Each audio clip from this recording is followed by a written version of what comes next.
So what I have in my project currently is a simple platformer which you can make in every beginner Godot tutorial. So it's basically a character that can move around and jump. And once you have like the basic scene you are going to be wanting to transition to from your main menu, you can come over here and add a new scene and add in a user interface node. Probably call it main menu.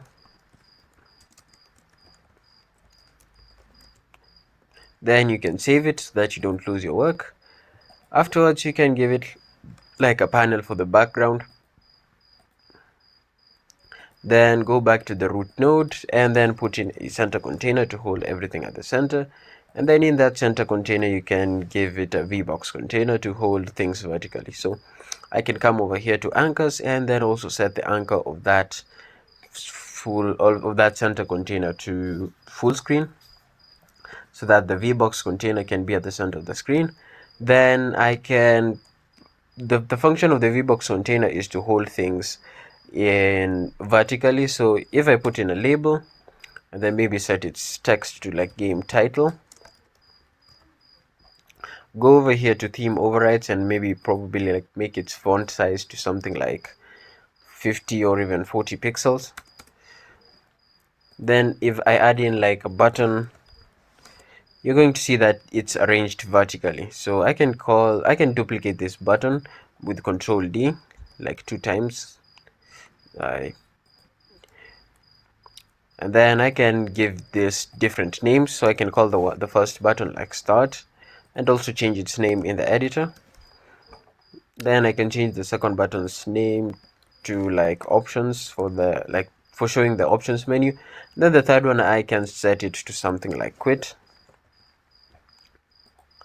Then I can go back here and then also add their text. So the second one is options. The third one is quit.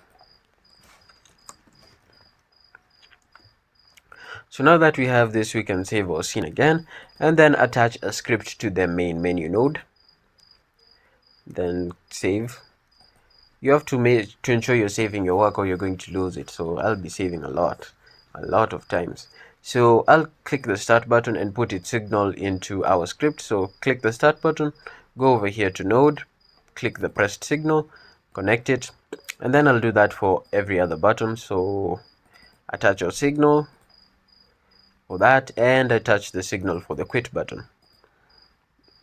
Then I can come over here to my script and remove the default code, save my scene, and then I can say that when the quit button is pressed, we are going to just say get tree.quit, and that's basically all you need to do to implement the quit game functionality. So if I run my scene, press quit, you can see that my project has stopped running. Then if I want to switch to my level scene, I can come over here to my start pressed signal, then say get tree.change scene to file and then level.tscn. So the level.tscn is this one over here, where I have my player, and it is saved as this file. So I am changing my scene to this file. So from my main menu scene to my level scene. So if I run my scene right now, if I press start, you can see that I have switched to my level scene. So now we're going to implement one more functionality, which is how do you get back from your level scene to your main menu, and that is very simple. So I can come over here to my level scene and then I'll put in 2 canvas layers. So one canvas layer for holding all of the player objects. I'm just going to drag all of the player objects into this layer, or all of the game objects into that layer, and then I'm going to put in another canvas layer for holding all of the UI elements. So I can put in the control node in this one, and then I can stretch it to full screen. Then I can put, and as a child of that control node, another button, maybe set its anchor to like the top right of the screen, and then I can change its text to something like back. So I have a back button, and then I can also call it back. So I'll explain what this canvas layer node is. And the canvas layer node is basically like a layer for rendering objects in your game. So you can have like one layer for your background, the other one for holding your game objects, and the one for holding your your UI elements like I have over here. So you can come to its layer property and then you can change this to like 2, so that the controls are always above everything else in the game.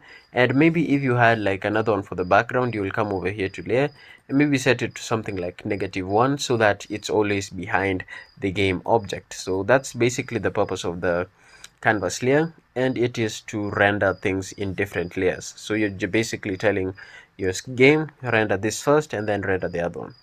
So once you have that, you can click on your level scene, attach a script to it, and then you can go over here to your back button, go to node and attach its pressed signal to your script, delete the default code. Then you can finally see that when the back button is pressed, you can say get tree dot change scene to file, and then we're going to change our scene to the main menu file. So that's basically all you need to implement a simple main menu function. So you can go back to your main screen and then you can press start. And then one final thing, by the way, if you press this button over here, so run project F5, it's going to tell you no main scene has ever been defined. So you're just going to come over here and press select, and then you're going to go and select your main menu. And basically what this does, it ensures that when your project runs, the first page or the first scene that's going to be running is your main menu scene. So there was another way for changing that over here, but I forgot. So I'll just leave it in the description. Goodbye.